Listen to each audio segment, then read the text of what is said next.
Welcome back to Empire. I am William Dalrymple. And I am still Anita Arland. Nothing changed. Nothing last has time. changed with that. So we have just got the Koh-i-Noor onto the steam sloop Medea.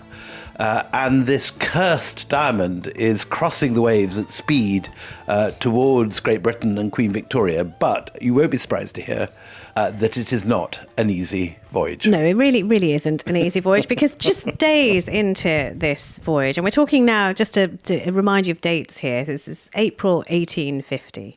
So it is crossing the water only a few days in. The first person falls down dead. With then cholera. then another. Cholera has broken out on a ship. Now, that is a death knell for a ship at sea, because people are at close quarters. They cannot quarantine or separate, so it can take out an entire crew. So there's panic on the ship as well, on the Medea. And Lockyer says, look, don't panic, boys. It's okay, don't panic, nobody panic. We are very, very close to Mauritius. So we will go and we will disembark on Mauritius. They really haven't got very far at all. Really not far. I mean, honestly, this is just nonsensical. So we'll be fine. We'll get to Mauritius and we'll be okay. They get to the territorial waters around Mauritius, and Mauritius trains their guns on this ship, saying, I'm sorry, plague ship, do you think you're coming up? You're not. And if you come any closer, we will fire, we'll torpedo you out of the sea. And, well, the equivalent, we'll shoot you out of the sea. Oh, what would you say? Cannon you out of the sea? Oh, what blow would be the phrase? Blow you out of the sea. Okay, we will blow you out of the sea. So this panic-stricken crew cannot disembark. They can't separate from each other.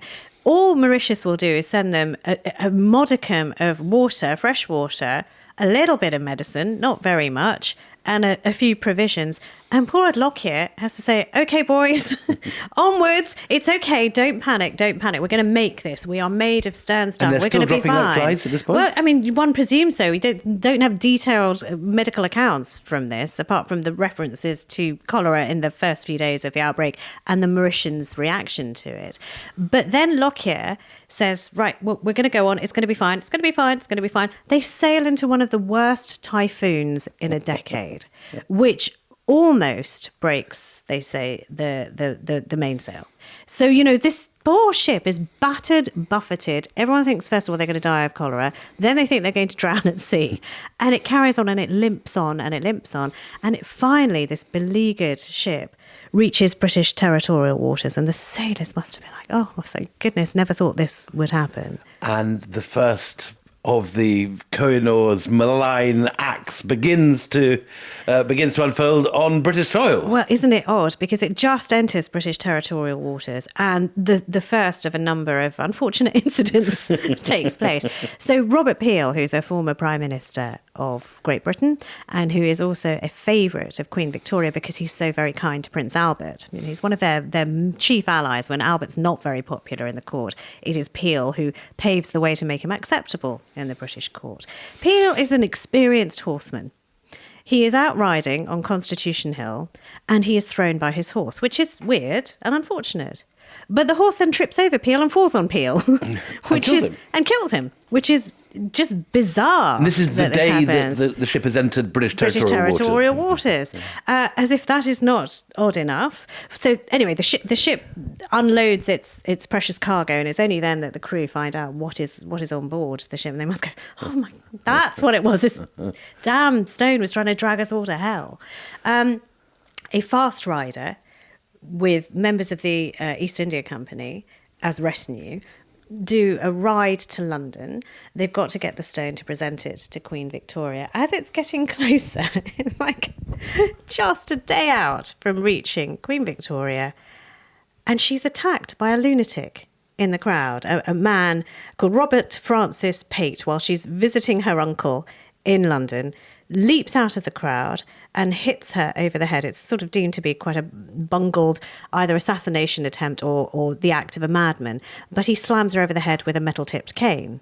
So when she finally does accept the Koh-i-Noor, she does so with a massive shiner. She's got a black eye, which maybe explains why she's not, if you look at her diary entries, because Queen Victoria is a great diarist, when she writes about the Koh-i-Noor, it isn't with that great much excitement. enthusiasm. It also explains why, not long after this, you get Wilkie Collins writing The Moonstone, because these stories begin to circulate. Tell people about The Moonstone, because not everyone will have read it. So, The Moonstone is supposed to be the first ever detective story, and it's the story of a cursed Indian gem which comes to Britain and that creates havoc around it and then is stolen.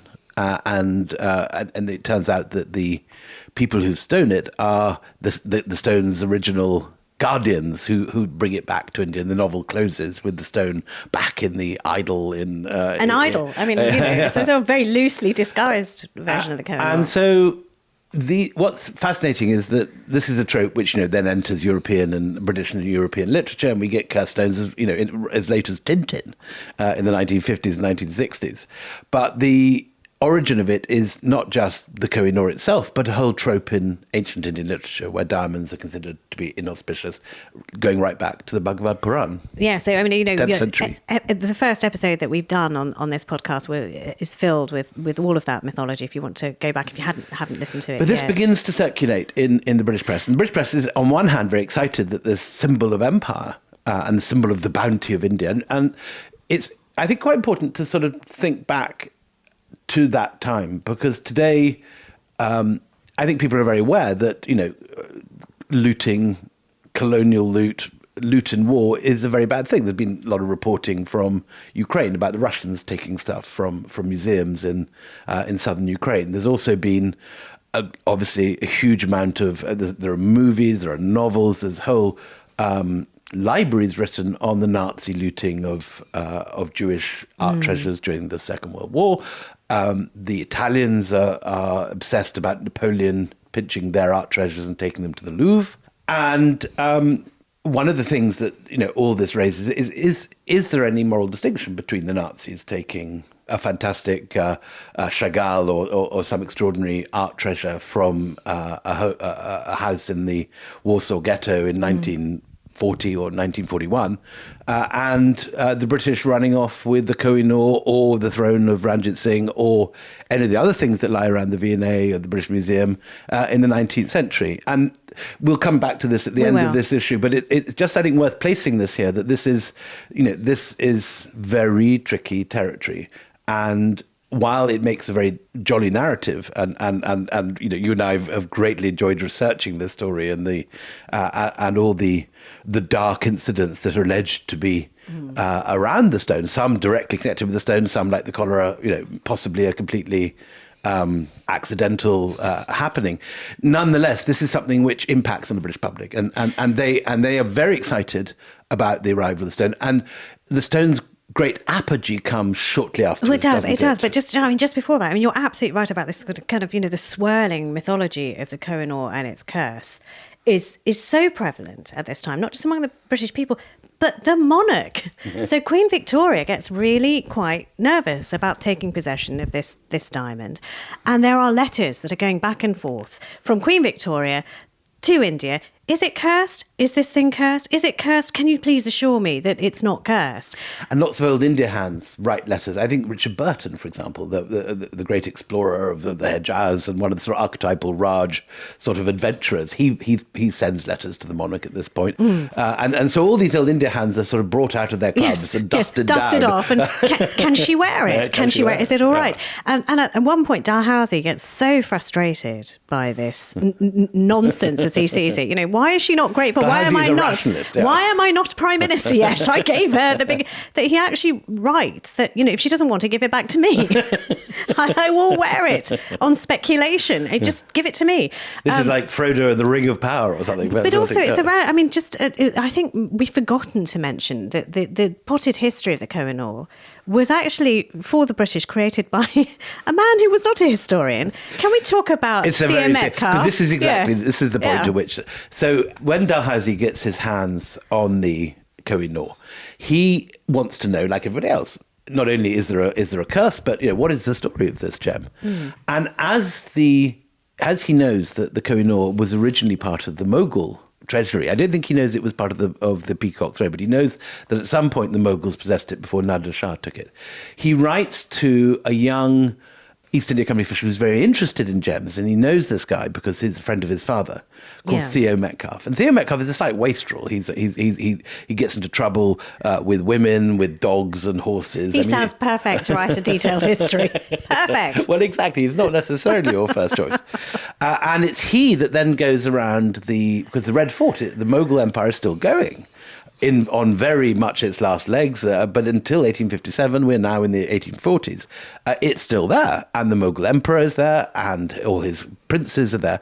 So Theo is sent up to the Red Fort to interview the treasurers of Chandi Chowk, the keepers of the Mughal Toshakhana, and the various experts in gems, but also the princes and princesses about the stories of the Koh-i-Noor. And a lot of the legends of the Koh-i-Noor come from the document that he produces. There's one copy of it still surviving in the Indian National Archives, which I read when I was writing this first thing I got my hands. I mean, it was so exciting when you found the Metcalfe thing, which is, in 9 parts garbage. And it's in 9 parts garbage, but it is the 9 parts garbage is what... It's fascinating, but it informs... It's what's informed everything that's come... And it informs the sort of the neurosis in the royal court of can I wear... I mean, they're also... Actually, it's a two-pronged thing because Queen Victoria is also acutely sensitive of the deposing of kings. Yeah. So, what she is not comfortable with the fact that the boy king, an 11-year-old child, who is actually of a similar age to Bertie, her oldest son, has been surrounded by enemies, separated from his mother. She's a mother at the end of the day as well, and has been, treated in this way. And because she has such favourable reports of Dilip and is becoming quite obsessed with the idea of Dilip Singh, this is all very uncomfortable, and that just winds Dalhousie up no end. Anyway, look, she gets over it. She takes the diamond, and they start to think about how to use the diamond. And you're right, they have an opportunity a year later. The Great Exhibition of 1851, the star attraction is going to be the Koh-i-Noor, literally the rock star of this exhibition. And you should set this in the context of how people think about empire in Britain at this point. If you go to what's now the Foreign Office, what used to be the old India Office, at the top of one of the main staircases is a fresco done by an Italian artist in the 18th century. And it's called India Gifting Her Riches to Great Britain. And you have an image of Britannia taking this sort of loot out of I think, is it a gold cauldron? I think so, yeah, something like that. And there are pearls, there are diamonds, and then she's pouring it. India, the figure of personification of India, is pouring it into the arms of Britannia. And without thinking it through very much, the British public very much buy into this idea that India is there to enrich. It's a gift from the heavens to enrich this country. And the Great Exhibition is a version of this. It's to display the wealth of Britain. It's to display the reach of its empire, the extraordinary products that are being brought in all the way from the Hudson Bay Company down to Tasmania. But at the heart of it, at the centre of the exhibition, is the Koh-i-Noor. And this is the point, really, which the Koh-i-Noor enters the British public's general view. So it's an excellent build-up, and it's a brilliant... And the hype and fury around it at the time in 1851 was intense. Does it shine in the eye? Well, no, really not so much. So it is placed, first of all. This is all Albert. We should say the Great Exhibition is Albert's brainchild. It is Albert's attempt to curry favour with the British people as well. And he puts it in an enormous greenhouse, which is called the Crystal Palace. So the Crystal Palace. So now, look, the thing is about a Crystal Palace is that, and it's in Hyde Park. It's not where we think of Crystal Palace today. The Crystal Palace was this glass edifice in Hyde Park. It's just filled with glass. It's filled with light. Now, a diamond, and can you just remind us again, we're talking about a diamond that is not a diamond as most people would know them to be cut today. So gem cutting technology has been hugely advanced in Europe, and there's now very little problem at all about cutting this hardest of stones. But in India still, they love the old Mughal cut, which is basically leaving it more or less naive as it is. Taking it almost as it appears from the ground, and maybe giving it a little bit of a rose cut, as it's called, a very simple faceting. But the Indians have no taste yet for what we have in Europe, which is called the brilliant cut, the sparkles. And the Koh-i-Noor doesn't sparkle. It's just an enormous rock. Brilliant and extraordinary, but it's not symmetrical. It doesn't sparkle.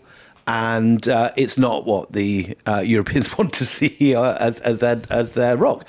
And already in a sense, this has been anticipated by Logan, because when he used to show people the Koh-i-Noor when he was in charge of the Toshakhana, he used to make people look at the Koh-i-Noor through a peephole. Right. And he would get black velvet and get a very strong light coming from underneath an oil lamp. Too, yes, an oil lamp so under that the it, thing exactly would sparkle as diamonds were meant to do, but lost in the Crystal Palace. Albert doesn't think this through. Yeah. He puts it on a very lavish cushion of velvet, rich purple velvet, we're told. And, people come and they look at it. First of all, actually, what they do is they go running off in the wrong direction. There's a big lump of quartz as one of the exhibits, and they go, oh, the Koh-i-Noor. And when they're told, no, that's not it, it's over there.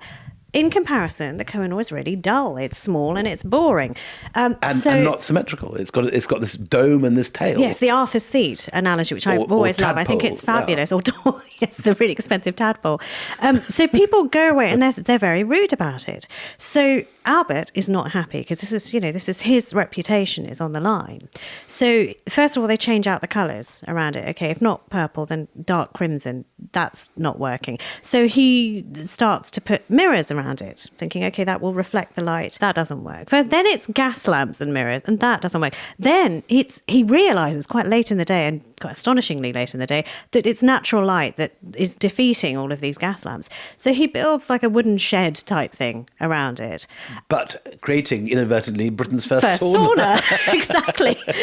So people go in to have a look. After all this tinkering, they go in to look at the Koh-i-Noor. Some of them are coming out having passed out in here.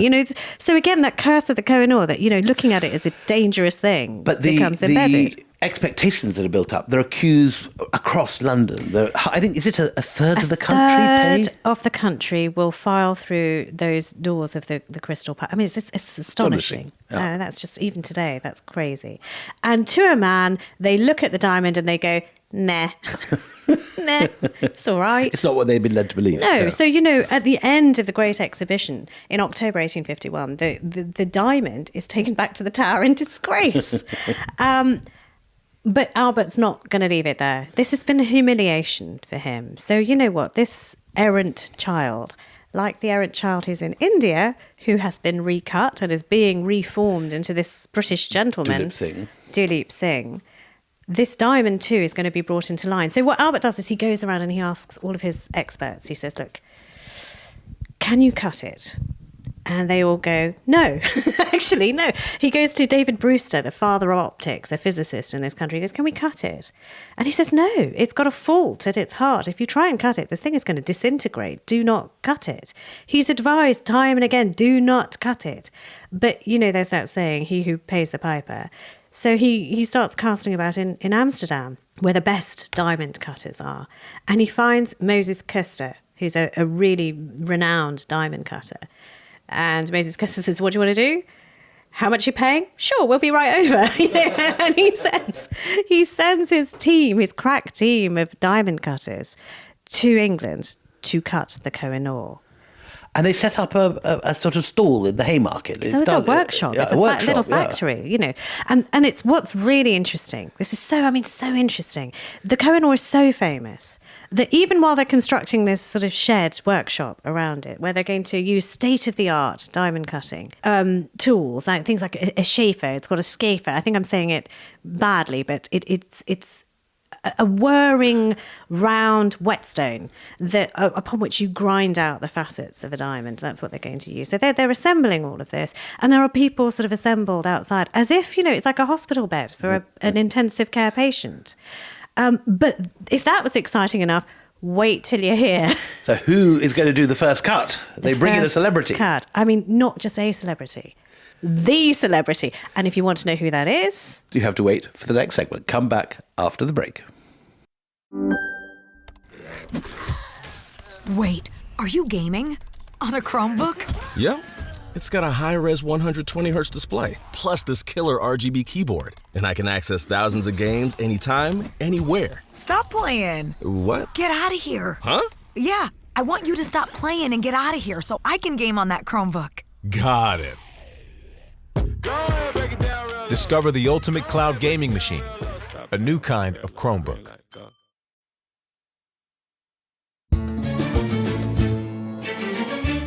Welcome back to Empire. So we finally got the Koh-i-Noor to England. It has been on in the Great Exhibition, but it has disgraced itself by not shining enough.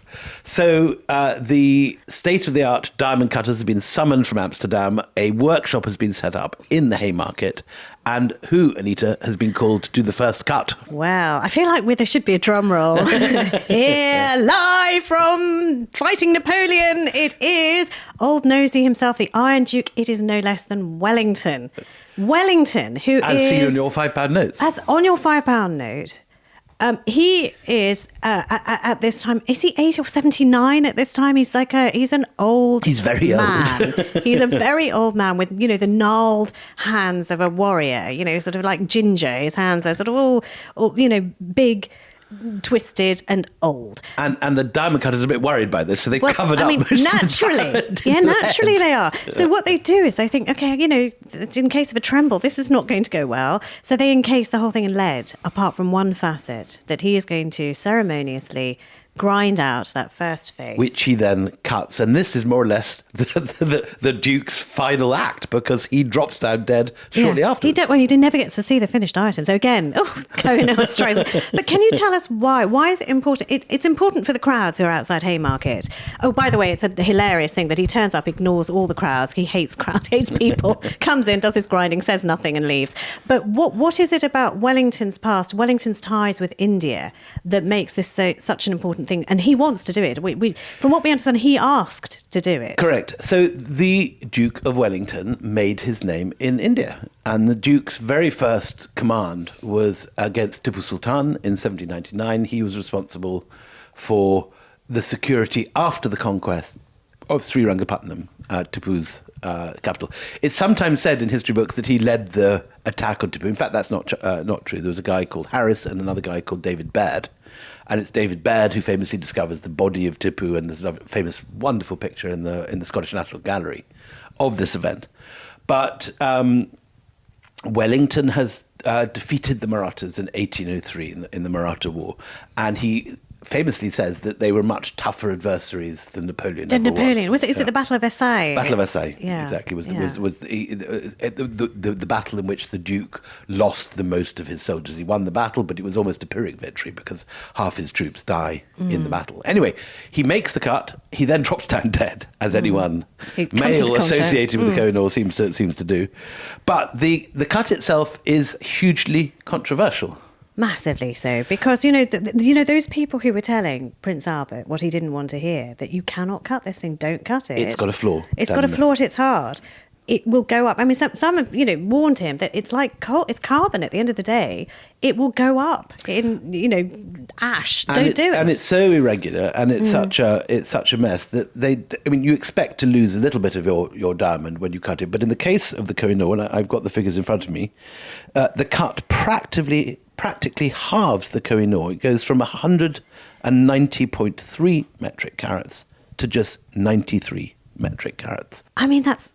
Just to halve the mass of a great diamond. So it comes out of this cut, half the size it went in. Yeah. It's not a success, but it does sparkle. Do you know who else is being diminished at the same time? Go back to Duleep Singh. Duleep Singh. So this is now 1852. So now for the last 3 years, remember, since 1849, since he signed over his kingdom and the diamond, Duleep Singh has been in the care of the Logans, and he has been growing up like a good little boy and pleasing them all. And goodness knows the trauma that he's buried deep inside, because he's not seen his mother. He doesn't have any friends from his old life. He doesn't, he's not the Maharaja anymore. They do this weird thing, the Logans, to try and keep him happy. They really are trying to keep him happy. But they give him jewels from the Toshakana, which he then has to give back. So like, happy birthday, here are some jewels. But he doesn't get to keep them. He just gets to wear them to make him happy, because it's what would happen when he's the Maharaja. So tragedy upon tragedy. But, he's thriving, they say. And he's corresponding with Queen Victoria, and this correspondence is becoming rather warm. It's very warm. Now, when he says, just before his 16th birthday, I would like to see the Maharani of the world, Queen Victoria's really enthusiastic. She says, oh, God, let him come. I can't. That's exciting. And all of her advisors, including the Prime Minister at the time, say, don't do it. Do not do this, because if you show this kind of favour, it goes to these heathen princes' heads. but she doesn't. She won't hear anything about it. She wants to meet him. Wants to meet him very much. So he comes over in 1854 and immediately is embraced within the royal family. You know, like, this is a really controversial thing. Do you remember when we toured in India?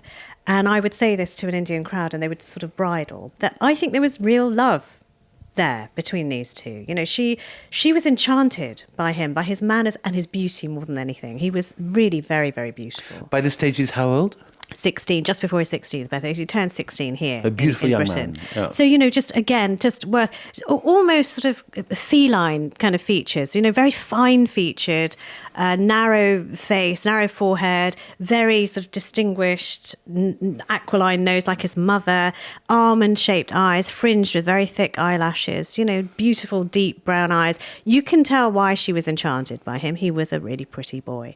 But he gets taken to Osborne. And he is immediately in the inner sanctum. So they start playing, you know, they play games at Osborne. All the princes and princesses, they dress up and do their little plays. And he ties turbans around the boys and because he knows how to do it. And they wear Indian clothes and they eat Indian food. And if you've gone to Osborne, you can really see the stamp of India at Osborne House. Most touchingly, what he does is, and she notices this and writes about it in her diary, Queen Victoria, that he never leaves out Leopold. So Bertie and the others, they're all a bit rough and tumble. And little Leopold has haemophilia and is always left behind in all the games. But Dilip will always scoop him up and put him on his shoulders so he's not left behind. So she's struck by the enormous kindness. And they spend hours sketching each other. And if you go to Osborne as well, in the Royal Collection, there are these beautiful sketches that Victoria does of Dilip and Dilip does of Queen Victoria. So, you know, obviously this is going to be a happily ever after story, isn't it? But it's the Koh-i-Noor. But it's the Koh-i-Noor. So for his birthday, the Queen has decided in July 1854 that she's going to have a portrait painted of him by Winterhalter, who we've spoken about before in this podcast, who's a great court artist, her favourite court artist. And it's going to be done in Buckingham Palace, and it's going to be done in the white drawing room. And Dilip is on a pedestal in all his finery. He is dripping with pearls and emeralds and jewels, and around Ironic his neck. in the sense that the British have taken them all from him. But they lend them back for this picture. And he's got what is really, I think, significant about the Winterhalter, and if you can look it up, do look it up, is he wears a little cameo of Queen Victoria around his throat. And he will wear one around near his heart, and will do so for most of his life, apart from this very turbulent period where he turns viciously against Queen Victoria. But this painting is being done, and during his posing of this painting, this charade is played out because Queen Victoria, you know, the diamond's been cut. I don't know if he even knows the diamond has been cut. The one thing out of all the finery, all the jewels and stuff that is absent from his arm, you know, must have felt really light without it, is the Koh-i-Noor that as a little boy he had strapped to his arm. Yeah, that's exactly the painting. I mean, just describe what you see in case I haven't done it justice. It has Dulip Singh as a beautiful 16-year-old with the beginnings of a beard, because he is only 16, Yeah. although he's tall and commanding. Well, actually, you know, he cheated that he was actually short. But Winterhalter cheats the perspective to make him look taller. That's Really? Yeah. To make So him look more statuesque. he's wearing around his neck are about 10 strings of pearls, which tumble down onto his chest. There is this little cameo of Queen Victoria in the middle of all these pearls. He's got a turban on. The turban is dripping with jewels too, and there's a fantastic sarpesh, that's a turban ornament. And he's in sort of cloth of gold. The whole outfit is sort of fantastically gilt from sort of shining gilt churidars or pajama bottoms, golden slippers with turned up ends. He has a wonderful Sikh scimitar in his hand. And it is quite simply one of the great portraits of not only the Victorian period, but one of the greatest portraits to come out of the British encounter with India. And you know, it's also the fantasy of India. There's the embodiment of what India is. It is exotic and beautiful and dangerous. The presence of the scimitar. I think that all of these things, all pictures at that time, are sort of laden with meaning. So anyway, but it's both. It's interesting because yes, it's Orientalist, and that they've done him up as he would be in court, the court that they abolished, and they've covered him with jewels, the jewels that don't belong to him anymore. They took from him, and they make him look like a prince when he's lost his kingdom. He has the title. He retains Maharaja, but that's it. So anyway, during this time, so Queen Victoria's been really, really nervous because the diamond's been cut, but she hasn't yet worn it in public because she's really fond of Dilip. I mean, like spectacularly fond of Dilip. So she doesn't want to hurt him. She wants to know how he'll react if she does wear the diamond. So she quietly, on the Never Never, asks Lady Logan, how do you think he'll react? And Lady Logan, who writes a brilliant memoir, which is a fabulous account at the time, Lady Logan's Recollections, she says, I actually didn't tell the Queen the truth. I said, I'm not sure how he'll react. Whereas I knew there was no one subject that obsessed the Maharaja more. So the Queen tells Lady Logan, take him riding before we do the portrait and ask him. And Lady Logan does this. She says, if you did see the Koh-i-Noor, would that be all right? And Dilip is quiet and gives a quite enigmatic reply. But it's not fury, and it's not tears, and it's not rage. So she reports back saying, I think it'll be okay. And then, so cut forward again to this portrait by Winterhalter being painted of this beautiful boy on a pedestal. He's standing in the White Drawing Room. Yeah, on a pedestal. And suddenly a frock-coated man comes to the door, bangs on the door, comes in with a casket in his hand. And Queen Victoria goes over and opens the casket and goes, oh, Dilip, would you like to come and have a look at something? You might be interested. So he steps down off the dais. He has no idea what's coming. And we know this accurately from Lady Logan, who was there in the room when it happened. And he walks over and she holds out the Koh-i-Noor and she says breezily, it's much changed since you last saw it, half the size. And he looks at it, and Lena Logan describes how his face goes through an entire year of seasons as he looks at it. And everybody, no one can breathe. So Queen Victoria then drops it in his hand. And Lena Logan's really nervous, what's he going to do? Because this may be too much for him. And he takes the diamond over to the open window of the White Drawing Room and holds it up to the light. And Lena Logan says, you can't breathe because is he going to throw it out the window? He might, And after what seems like an age, he comes back to Queen Victoria and says, it is to me, Ma'am, a great pleasure to present to you the Koh-i-Noor. As if he has the power, as if he has the right to do anything else, but it's all she needs to hear. Because from the moment he does that, she then wears it in public. At state occasions, it will actually, in fact, after Albert dies and she puts all her other baubles away, be the one diamond she still wears with her black and Honiton lace. But that is the moment when she thinks it's okay to wear it. And she has a special fitting made for it. We've seen, we've found the receipts from Garrard's. They make this wonderful brooch setting with a really clever clip that you can pop it out and then put it in a crown as well. So it could be both a brooch and a standalone object of its own. And a standalone, and also be placed in a crown. But after her death, it's never worn again by any other monarch. No. It has not been worn by a monarch, but it has been worn by the Queen Consort ever since. So again, it's maybe they're not so important, and if they die a hideous death, I don't know. I'm not saying that, but I'm saying the story which I think is either Mountstuart Elphinstone or Richard Burton sends to the Queen, which is only one version of the many myths which there are, is that the curse only affects a man. A man, yeah, that's it. And this is the version that's accepted by Queen Victoria. So whether or not the curse existed, whether or not there's any truth in it, whether or not whatever the curse is, this is the one that the royal family come to recognise as the truth. I'm just going to say one little thing, because it's a whole other podcast maybe about Dilip Singh's life from that moment when he plops the stone. Yeah. But just suffice to say, he may well be yet another victim of the Koh-i-Noor curse, if you believe in such things. Because it's an extraordinary story. So this is the boy that was born in Lahore, the one survivor of this bloodbath in the Lahore Darbar. He's taken on Christianity. He's become an intimate of Queen Victoria. He has given, as far as he can, the throne to his new sovereign. No, the diamond he's very is much so the kind of, sovereign. the blue-eyed boy, Yeah. or certainly the brown-eyed boy. Well, for a long time, he remains a favourite of the court. He becomes... Very tragic story. Becomes very much embittered against Queen Victoria because he suddenly, at a later point in midlife, starts to believe that he was cheated. That it is illegal, in fact, what they did to him as a minor, to take him away from his mother and make him sign a contract.